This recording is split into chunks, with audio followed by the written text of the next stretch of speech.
Hey, what's up, guys? My name is Jared O'Shea. This is episode 3 of the Grease Trap today, the IFC podcast. I, again, am the VP of Public Relations for IFC.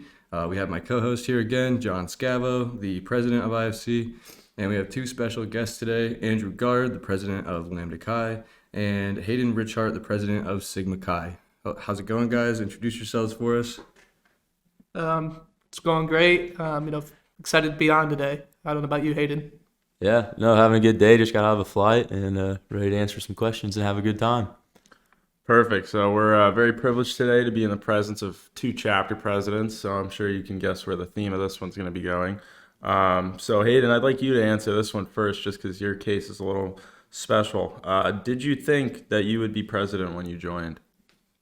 Quite frankly, no. When I joined, just kind of wanted to lay back, have a good time, and just let others do all the work and kind of reap the benefits of that. But obviously, a year later, I've seen how much Sigma Chi can give back to you, and I just wanted to give back even more. So now I'm in the position of president. No, that's awesome. Andrew, how about you? I was really the same as Hayden when I first joined. I wasn't really even that involved in the chapter, let alone thinking I was going to get involved in our executive board and then end up becoming president. Really kind of all started more in my sophomore year, getting involved and then realizing, hey, there's a whole lot that fraternities can give for you and trying to give back as much as I got from them. And it's led me to being president. Yeah, no, that's a huge theme. I feel like no one really joins a fraternity saying, "Oh, I'm going to be president," or "I'm going to do a lot of work." But I know last Wednesday we had our new member institute, and Dr. Aaron Clevenger said something that kind of stuck with everybody, which was, your fraternity gives you something that you'll never be able to pay back usually. So it's nice and rewarding being able to give it back during our time in the chapters. So. Yeah, Scavo, I'm actually going to turn this one on you real quick. Did you think that you'd be president of IFC when you joined Greek life? That's crazy. I actually didn't think that was going to come back at me. No, I didn't think I'd honestly be initiated when I first joined. In my chapter, I was kind of a forever pledge. So I was pledged for like a year and a half, mixture of COVID and other circumstances. So when I got initiated and then immediately applied for the IFC exec board as VP of recruitment, I was very surprised when I, one, got the position and two, liked it as much as I did. But just like both of these guys said, I immediately saw what I was getting out of it. I mean, even while I was a pledge to the Brotherhood, boosted me up. They helped me get my GPA together, and I wanted to make sure I could repay that in any way possible. Absolutely. So we're going to move on to the next one.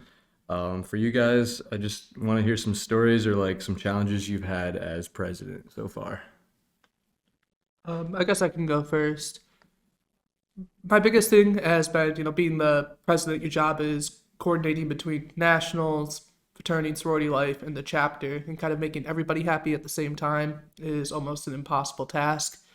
Uh, Others might think you're not thinking towards the chapter when your hands are tied with things that you have to do for fraternity and sorority life.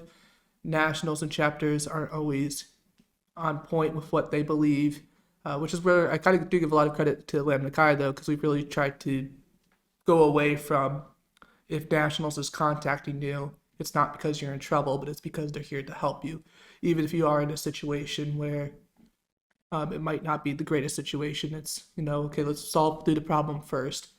But besides that, really just having a great support system here, it's been easier, ironically, than what I thought it would be. But I don't think with any situation you're going to have everybody be happy with you. So it's really my biggest problem.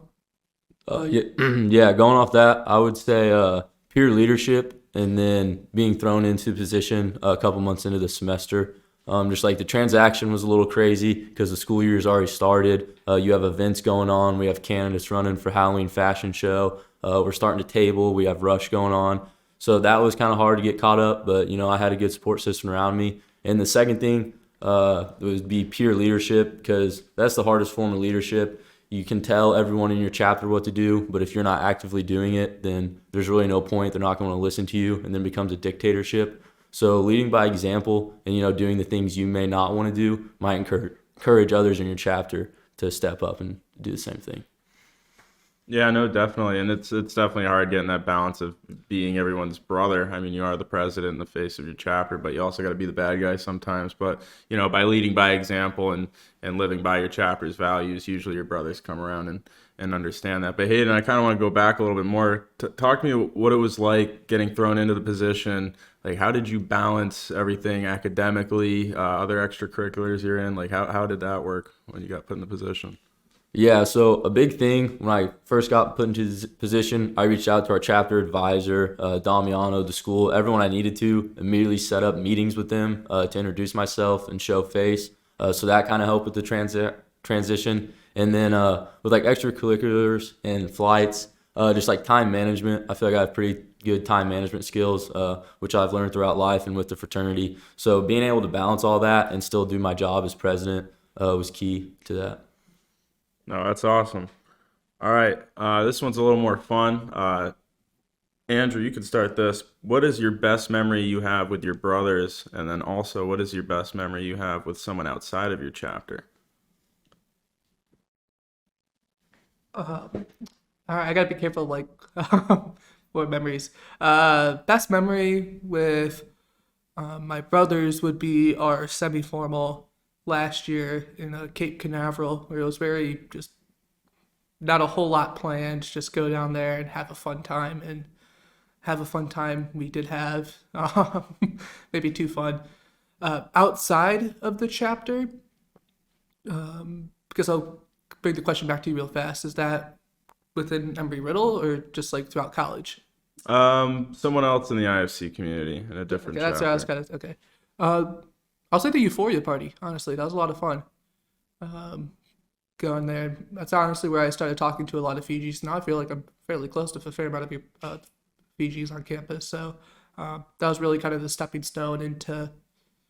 It's more important, our community is important as like Lambda Chi, our chapter, but the IFC community in general is really important too. Getting to know all the members and all the other organizations. Then I kind of attribute that party to kind of starting that. Yeah, I would say my most fun thing within the chapter would be our 50th year reunion last spring. Just pledging last fall, immediately in the spring, going to a 50th year reunion. We hear a bunch about these alumni and how much they care about the place. And then that weekend, we have over 500 alumni fly in from all over the world. We invite like the other chapter presidents, IFC, school representatives were there. And it was so cool to like see all the brothers and then have all these alumni who still care come back. We had like a 3-day party at the house, just live music, all that stuff. That was really cool, like bonding moment within the chapter because it wasn't only between active brothers, but it was between alumni.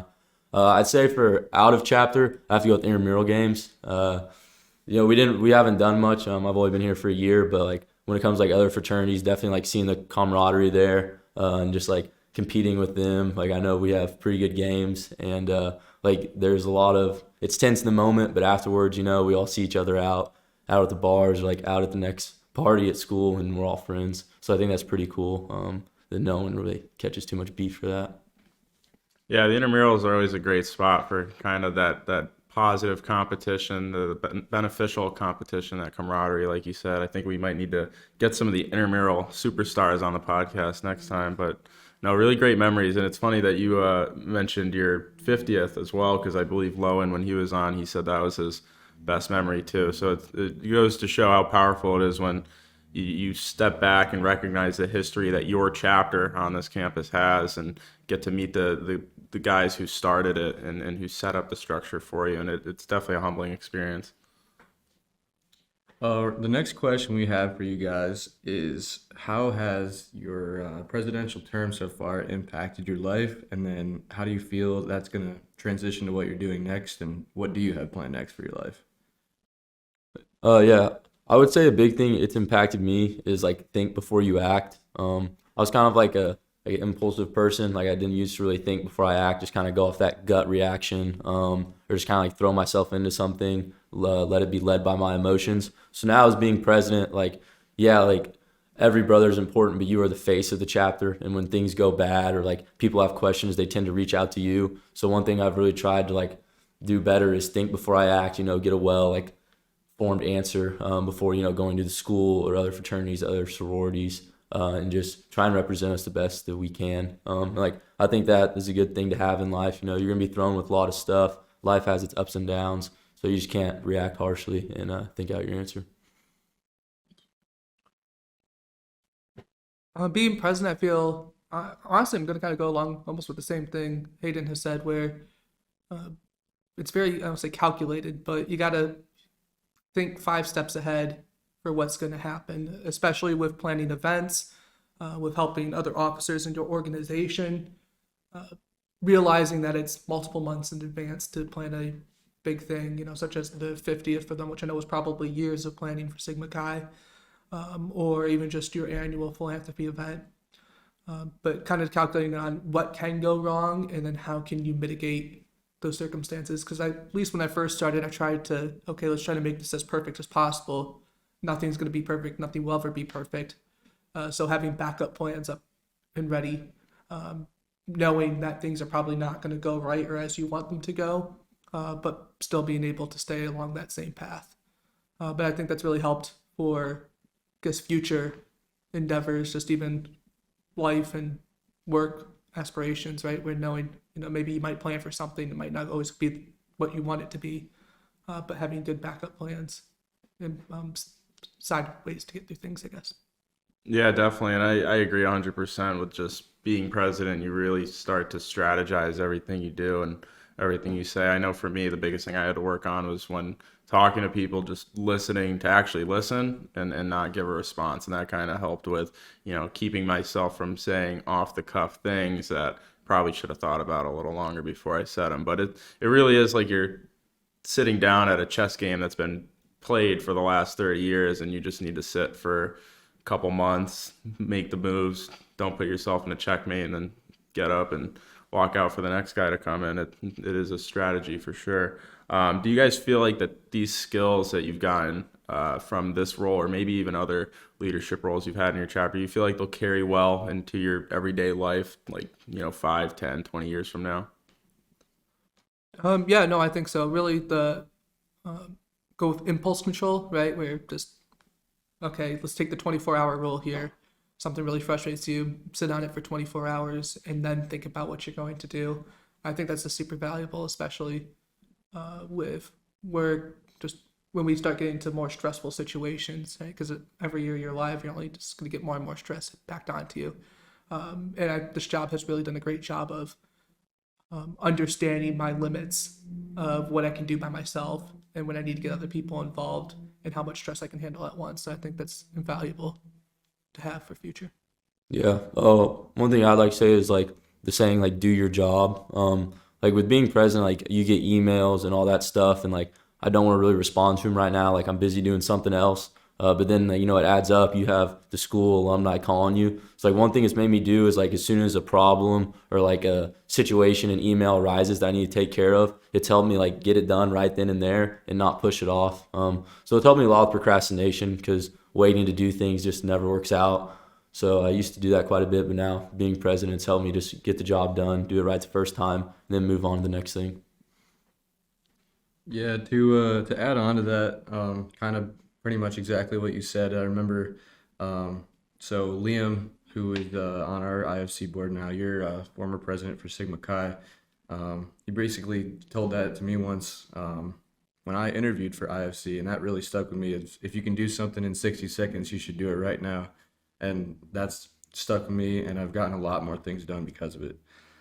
Our final question for you guys, I switched it up a little bit from last time, but I think we're going to stick with this one from now on. So it's a little bit of a funnier question. If you could have dinner with one famous dead person and one famous alive person, who would it be and why? All right. Easy. A famous alive person would be Ryan Reynolds, and that's because he is my hero.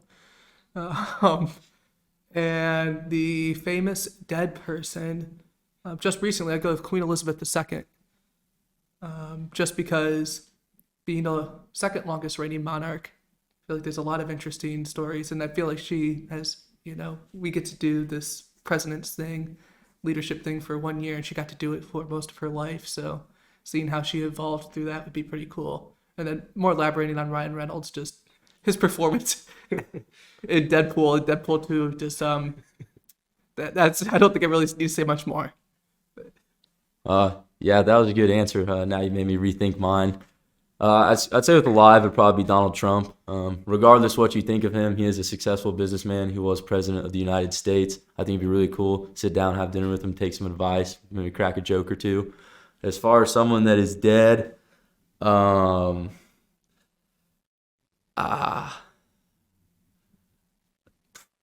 probably have to go with someone like Abraham Lincoln, or just like a presidential figure from the past, someone that's very important. Kind of, yeah, just get advice from them. They're wise and old. I'm young and dumb, so that'd be nice. Yeah, and I think it'd be really interesting to see their takes on everything we've gone through. I'm sure it's the same stuff, but I'd also like to see maybe Ryan Reynolds, the Queen, Abraham Lincoln, and Donald Trump all in a room have dinner together. That'd be a very interesting conversation. I think Ryan Reynolds would probably lead that one for sure. But well, thank you guys so much for your time today. Is there any events you guys got coming up that you'd like to plug before we end this? All right. For Lambda Chi, we have our pumpkin bust this Saturday, October 29th, 11 a.m. to 1 p.m., which is on the fields behind the student union. So the field in the gravel lot where the Halloween fashion show kickball tournament was. So hope to see you all there. We have Halloween fashion show on Monday. That's for Tri Sigma, but we have a contestant in, so we'd love for y'all to come out, support Tri Sigma, support Sigma Chi in that. Awesome, guys. We love to hear it. We hope all you guys show up to all those events. Come support Halloween fashion show. Everyone runs all the fraternities and sororities here, so just showing up helps. Go to Lambda Chi's pumpkin bust. Should be a good time. But that's all we have for you guys today. Do you have any final words for us before we go? No, just thank you for having me on. It was a pleasure. Yeah, no, thank you. This was fun. We're glad you guys could be here today. That's going to be it for episode 3 of the Grease Trap. For the future, if you know anyone that would like to be on here, let us know. But that's going to be it. We'll see you guys in episode 4.